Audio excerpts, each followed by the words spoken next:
So hey guys, welcome back to any video. तो आज की इस वीडियो में हम लोग लाए हैं BPCC 113 का एक बहुत ही अच्छा एग्ज़ाम इम्पॉर्टेंट वीडियो। तो जैसे कि अब आप लोग का एग्ज़ाम चालू हो गया है, तो आप लोग को इस चीज़ों की बहुत ज़रूरत पड़ेगी कि आप लोग को एग्ज़ाम वीडियो की में देख लो, तो आप लोग ज़्यादा से ज़्यादा आप लोग अच्छे और रिलेवेंट टॉपिक पढ़ सको एग्ज़ाम से रिलेटेड, ना कि पूरी बुक पढ़ने बैठ जाओ, क्योंकि बुक तो आराम से 400 पेजेस की है।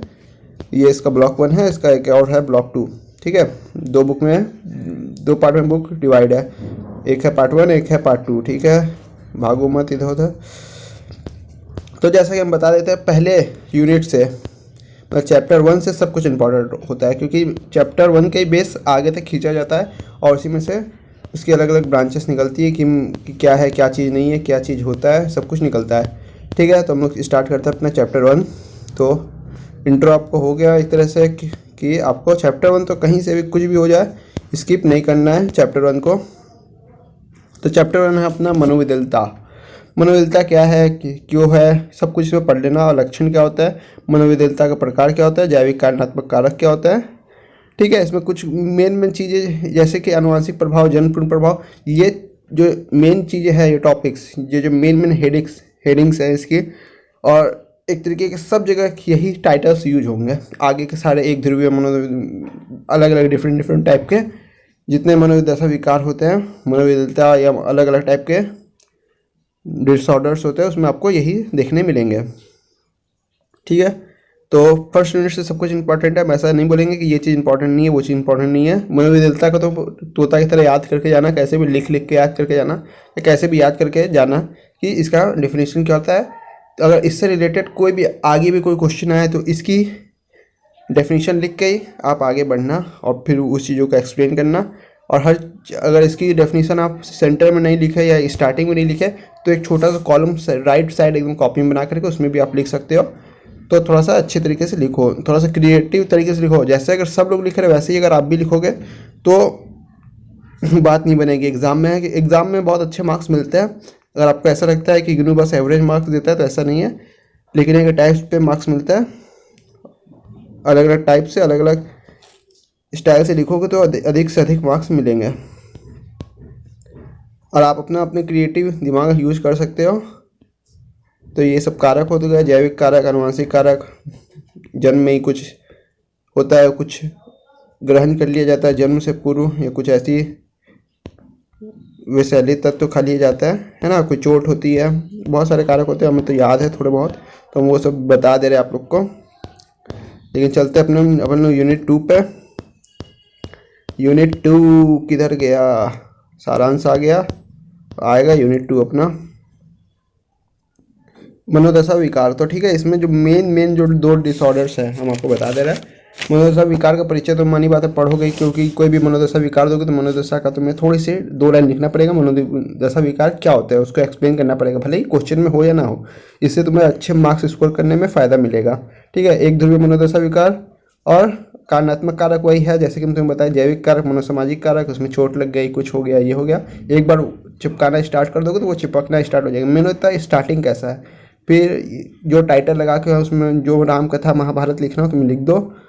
ठीक है, द्वितीय मनोदशा विकार, और वही फिर उसके कारक आ गए, कौन कौन से कारक से होता है वो। ठीक है, बस ये 2 चीज़ है। बाकी कुछ भी चीज़ चैप्टर वाइज देखा जाए तो पढ़ने लायक नहीं है। इसमें तुम कहानी समझना, क्या सिम्टम्स होता है, क्या डिफरेंट होता है। एक ध्रुवीय मनोदशा विकार और द्विध्रुवीय मनोविकार में मान लो कोई क्वेश्चन है एक ध्रुवीय मनोदशा विकार से, तुम्हें पता है द्विध्रुवीय मनोदशा विकार से, तुम एक ध्रुवीय मनोदशा विकार को थोड़ा बहुत लिख दो, कारणात्मक कारक थोड़ा बहुत हेडिंग्स को वही रख करके द्विध्रुवीय मनोदशा विकार वाले से रिलेटेड करके लिख दो, और फिर बाद में डिफरेंस चिपका दो, क्योंकि तुम्हें द्विध्रुवीय मनोदशा विकार पता ही है। तो इस तरीके से तुम क्वेश्चन से अलग हट के भी आंसर लिख दोगे अगर, तो भी उसको आंसर में काउंट कर लेंगे वो लोग कि माना बात है लड़का पढ़ा हुआ था, बस आया नहीं उसके सिलेबस से। ठीक है, तो ये भी एक टेक्निक्स होती है अच्छे मार्क्स स्कोर करेंगे। ये सोचना कि कुछ नहीं आता तो वो क्वेश्चन हम छोड़ दें और दूसरा क्वेश्चन पिक कर ले, ऐसे क्वेश्चन तो बहुत होते हैं। 8 में से सिर्फ 5 क्वेश्चन ही आपको अटेम्प्ट करने रहता है, तो बहुत अच्छा इग्नू में चॉइस रहती है, क्वेश्चन करने का सिस्टम बहुत अच्छा है और अच्छे मार्क्स स्कोर किए जा सकते हैं। मेरे क्लासमेट्स ने बहुत अच्छे मार्क्स स्कोर किए हैं और मेरी क्लास में किसी का भी 60% से नीचे मार्क्स नहीं आया डिग्री में। ठीक है, अब आ गया व्यक्तित्व विकार। व्यक्तित्व विकार में है व्यक्तित्व विकारों को परिभाषित करना। ठीक है, क्या होता है ये तुम्हें पता होना चाहिए। फिर है क्लस्टर ए व्यक्तित्व विकार, ये आता है, क्लस्टर भी आता है, दो में से एक आएगा ही आएगा, ये बात याद रखो।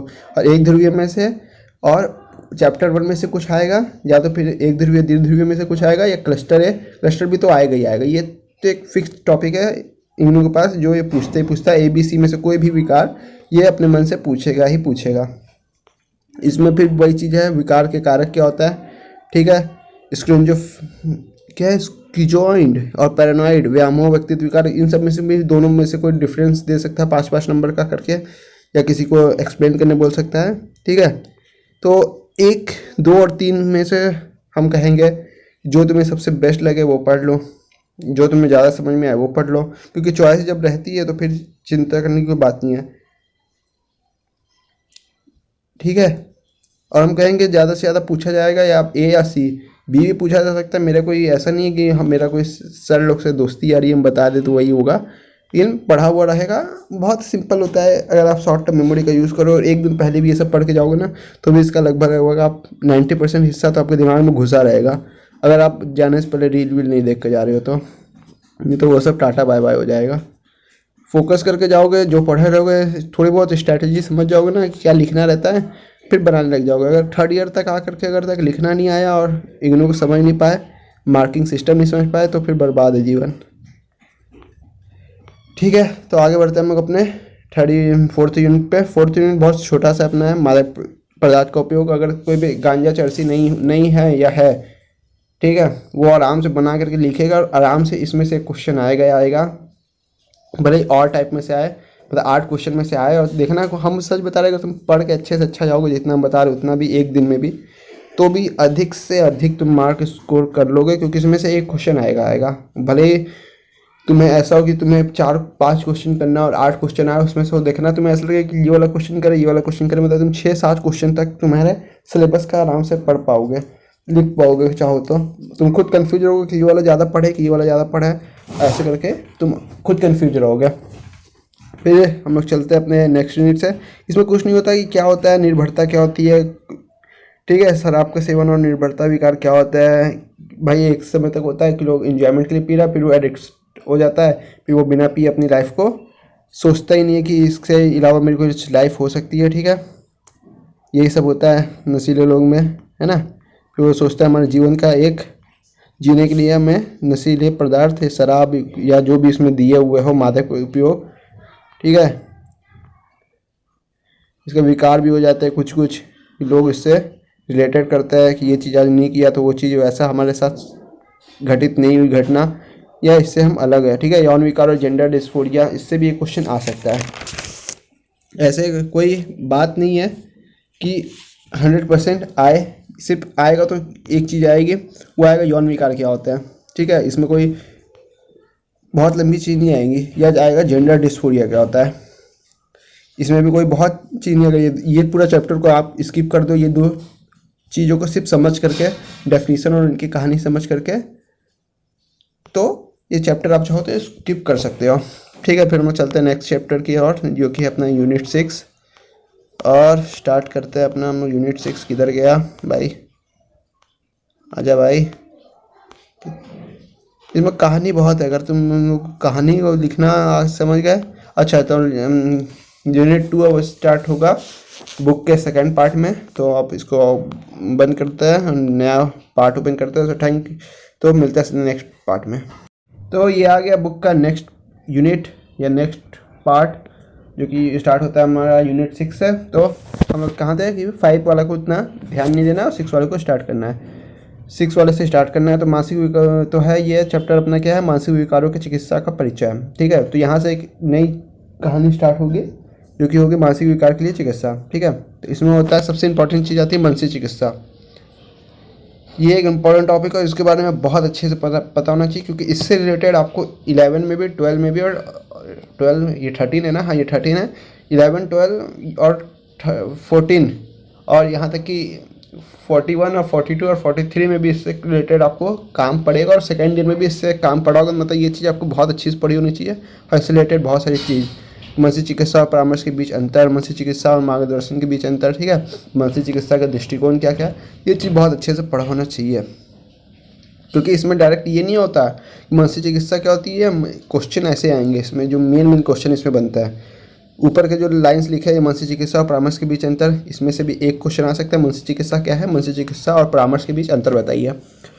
फिर आ सकता है और क्वेश्चन, मानसिक चिकित्सा क्या है, मानसिक चिकित्सा में मानवतावादी और अस्तित्ववादी दृष्टिकोण क्या है। ये अपना BPCC 106 से रिलेटेड चल जाता है हिस्ट्री में, ठीक है। एक और क्वेश्चन इससे बन सकता है, मानसिक चिकित्सा क्या है, और मानसिक चिकित्सा से रिलेटेड, और मानसिक चिकित्सा में संज्ञात्मक व्यवहार मानसिक चिकित्सा क्या है, CBT। ये बहुत इंपॉर्टेंट टॉपिक है CBT वाला। और मानवतावादी और अस्तित्ववादी व्यवहार दृष्टिकोण और व्यवहार चिकित्सा और मनोविश्लेषणात्मक दृष्टिकोण, ठीक है, जो फ्राइड का था शायद, आई थिंक। तो ये चारों चीज़ बहुत इंपॉर्टेंट है। और मार्गदर्शन और मानसिक चिकित्सा के बीच अंतर मुझे नहीं लगता कभी आने वाला है धरती में। मानसिक चिकित्सा और परामर्श के बीच अंतर आ सकता है। मानसिक चिकित्सा के नैतिक मुद्दे भी आ सकते हैं, और मे भी शायद दृष्टिकोण ना आए, कई दृष्टिकोण है इसमें, मानवतावादी है, संज्ञात्मकवादी है, मनोविश्लेषण है, कई है। और इससे रिलेटेड पेपर्स भी मैं अपलोड कर दूंगा जल्द से जल्द, आज ही या कल ही आपको इस वीडियो के साथ साथ इसके पेपर्स भी देखने मिल जाएंगे जून 2024 के, ठीक है। ECT नहीं आने वाला है। औसत चिकित्सा शायद बहुत कम चांस है इसके भी आने के, लेकिन आपसे हम कहेंगे तो फार्माकोथेरेपी भी आप छोड़ सकते हो, जिसको कहते हैं औसत चिकित्सा, ठीक है। फिर अपन चलते हैं यूनिट 7 पे, क्योंकि हम लोग को बस मेन चीज़ें है कि आप लोग को पढ़ना क्या क्या है। यहाँ पढ़ाने बैठते तब तो बवाल हो जाता, क्योंकि कॉन्सेप्ट मेरे भी बहुत ऐसे क्लियर है कि मैं भी बहुत कम ही चीज़ें ध्यान में रख पाता हूँ, पढ़ पाता हूँ। मैं खुद इतना कोई ज्ञाता नहीं हूँ यहाँ, ओके। तो पढ़ा हुआ रहूँगा, जब पढ़ाने का मन रहता है तो बहुत समझ के आता हूँ कि कैसे पढ़ाना और क्या चीज़ें आप लोग को बहुत डीपली समझानी है और किस तरीके के एग्जांपल्स देने हैं। क्योंकि जो चीज़ बुक में लिखी है वो चीज़ बता देना, तो उससे अच्छा है कि आप ही थोड़ी देर मेरे वीडियो देखने से अच्छा है कि आप अपने से ना पढ़ लो उतना। तो ठीक है, मनोवैज्ञानिक चिकित्सा का परिचय, ठीक है। मनोवैज्ञानिक चिकित्सा का परिचय अभी हम लोग पढ़ रहे थे, क्या हम इससे पहले यूनिट थे मानसिक विकारों की चिकित्सा का परिचय। अब आ गया अपना मनोवैज्ञानिक चिकित्सा का परिचय, मनोविश्लेषण, मनोगतिक चिकित्सा, ठीक है। मनोविश्लेषण, साइको एनालिसिस आने का चांस कम है मुझे लगता है। इसको आप स्किप भी कर दोगे, समझ के स्किप कर दो तो भी ठीक है। मनोविश्लेषण के मुख्य घटक भी पूछ सकता है, मन और सोचने के तरीके की जांच की एक विधि, और जिस तरह से सोचता है, ये सब चीज़ होती है कि किस तरीके से मन सोचता है और इसके सोचने के तरीके क्या होता है, यही होता है मनोविश्लेषण, ठीक है। कि मन कैसे सोचता है और इसकी जांच की जाती है कि मनोविश्लेषण में, ठीक है। फिर अपन चलते हैं, ठीक है, हम बहुत बोल रहा है पता नहीं क्यों। मनोवैज्ञानिक विकारों की चिकित्सा के दृष्टिकोण के रूप में मनोविश्लेषण, मनोगतिक मनोचिकित्सा, ये एक इम्पॉर्टेंट टॉपिक है। इसे हम कहेंगे कि आप लोग ध्यान से पढ़ो, और इसके अंदर के 7.4.1, 7.4.2 और 7.4.3 ये तीनों अच्छे से पढ़ा रहे, और 7.4 ऑल्सो ये पढ़ा रहेगा, तभी तो तीनों पढ़ा रहेगा। ये तीनों में हम कहेंगे 7.4 को कभी मिस मत करना, और इसके अंदर के तीनों पार्ट को भी। फिर अपन चलते हैं नेक्स्ट यूनिट 8 की तरफ। यूनिट 8 किधर हो तुम? आने वाली अल्पकालिक मानसिक चिकित्सा, ठीक है, शॉर्ट टर्म, ठीक है। अल्पकालिक मानसिक चिकित्सा का परिचय काम आ सकता है, हो सकता है, क्वेश्चन बन सकता है। और अल्पकालिक मानसिक चिकित्सा की विशेषता, यही दो ही जो है इंपॉर्टेंट, यही दो चीज़ है। इसमें चरण फरन ये सब कुछ नहीं है। दीर्घकालीन बनाम मानसिक चिकित्सा बनाम अल्पकालिक मानसिक चिकित्सा, मुझे भी नहीं लगता ये चीज़ आएगी। अगर आ गई तो ये स्किप करने वाला क्वेश्चन ही होगा, क्योंकि आप बाकी चीज़ इतने अच्छे से बेटर पढ़ो, वो ज़्यादा इंपॉर्टेंट है। और फिर हम लोग चलते हैं यूनिट 9 की तरफ अपने, क्योंकि वीडियो आप लोग को एग्ज़ाम के टाइम भी आप लोग खोल के बैठते हो, उतनी लंबी नहीं की जाए वीडियो। व्यवहारिक और संज्ञात्मक चिकित्सा, इसमें हो संज्ञात्मक चिकित्सा इंपॉर्टेंट है, हम अभी बता दे रहे हैं। व्यवहारिक संशोधन क्या है, मुझे नहीं लगता इसमें से कभी सवाल पूछा गया होगा या पूछेंगे भी कभी। तो व्यवहारिक संशोधन पढ़ना हो तो पढ़ लेना। इसके अंदर व्यवहार क्या है ये सब तो भाई पता ही होगा। व्यवहार क्या है, जो सामान्य रूप से व्यक्ति में दिखाई देता है वही व्यवहार है, जो जितनी क्रिया है वो कर रहा होता है। संज्ञात्मक चिकित्सा एक इंपॉर्टेंट और बहुत इंपॉर्टेंट टॉपिक, इसमें से एक क्वेश्चन आएगा ही आएगा। और देखो संज्ञात्मक चिकित्सा से आएगा, संज्ञात्मक चिकित्सा क्या होती है, और फिर पूछेगा संज्ञात्मक व्यवहार चिकित्सा को बताए, और उसमें वो कुछ भी पूछ सकता है। संज्ञात्मक व्यवहार चिकित्सा के सिद्धांत क्या है, संज्ञात्मक व्यवहार चिकित्सा के लक्ष्य क्या है, और व्यवहार तकनीक क्या है। तर्कसंगत भावात्मक चिकित्सा, इसमें से भी क्वेश्चन आ सकता है। इसमें से डायरेक्ट क्वेश्चन अगर उसमें से नहीं पूछेगा तो इसमें से पूछ लेगा। तर्कसंगत भावात्मक चिकित्सा में ABC मॉडल क्या है, कुछ भी पूछ सकता है। ये 2 चीज़ इंपॉर्टेंट है, संज्ञात्मक चिकित्सा और तर्कसंगत भावात्मक चिकित्सा। व्यवहार संशोधन नहीं भी पढ़ोगे तो कोई दिक्कत नहीं है। व्यवहारिक संशोधन शायद हमें यहाँ तक याद आ रहा है कि वही होता है कि जो हमारे अंदर अच्छे व्यवहार होता है उसको रहने देना और बुरे व्यवहार को छांटना, उन्हीं को कहते हैं व्यवहारिक संशोधन। और बुरे व्यवहार को अच्छे व्यवहार की तरफ विकसित करना या प्रेरित करना, कुछ भी कह लो आप लोग। इंग्लिश वाले ज़्यादा बेटर परफॉर्म करता है ऐसा सबको लगता है, इसलिए हम भी हिंदी ले लिए, सोचे जब खराबी परफॉर्म करना है तो हिंदी लेके करते हैं, हिंदी में मदद करेगी। इंग्लिश मीडियम से हम हिंदी मीडियम में कूद गए। चलो तो फिर आगे अपना यूनिट 10 मानवतावादी और अस्तित्ववादी, इस यूनिट को पूरा का पूरा स्किप कर दो अगर तुम्हारा BPCC 106 बहुत बढ़िया से नहीं पढ़ा हुआ है। व्यक्तित्व केंद्रित चिकित्सा से एक क्वेश्चन आराम से आ सकता है, मैं भी बता सकता है। और बस यही एक चीज़ है, व्यक्तित्व केंद्रित चिकित्सा के लक्ष्य पूछ ले, उसमें से कुछ भी पूछ ले, बाकी चीज़ हमें लगता है कोई इंपॉर्टेंट है नहीं। अन्य चिकित्सा में आ सकता है, कीड़ा चिकित्सा में कुछ भी आ सकता है। खेलने के दौरान कौन सी चिकित्सा की जाती है, उसी को बच्चों में की जाती है। उनको खेल के दौरान कुछ ऐसे तकनीक और उपाय दिए जाते हैं जिससे वो बहुत आसानी से सीख पाए कोई चीज़ें और उन चीज़ों को हल कर पाए और उन्हें अपनी लाइफ में उतार पाए और अपनी लाइफ की समस्या समझ पाए। कीड़ा चिकित्सा उसी का एक प्रकार है, इसे आप पहले भी पढ़ चुके होंगे जहाँ तक मुझे लगता है स्कूल साइकोलॉजी की बुक में। इसका कोड मुझे याद नहीं आ रहा है अभी। स्वदेशी चिकित्सा, ये चीज़ों से आप बहुत अच्छे से परिचित हो गए। ये सब तो यार वेद पुराण सब जगह लिखी गई है। योग से ये होता है, मन में शांति होती है, ठीक है। आसन और प्राणायाम, ध्यान के प्रकार, इससे एक क्वेश्चन आ सकता है। योग ध्यान, इसमें से एक क्वेश्चन आ सकता है। कीड़ा चिकित्सा और स्वदेशी चिकित्सा में से एक क्वेश्चन रहेगा। जो बच्चे कम पढ़ते हैं वो लोग ये सब पढ़ के जाते हैं, जिन लोग से ये लोग बना के कुछ लिख दें, ठीक है। समूह चिकित्सा, इसके बाद हम लोग का नेक्स्ट यूनिट है 12।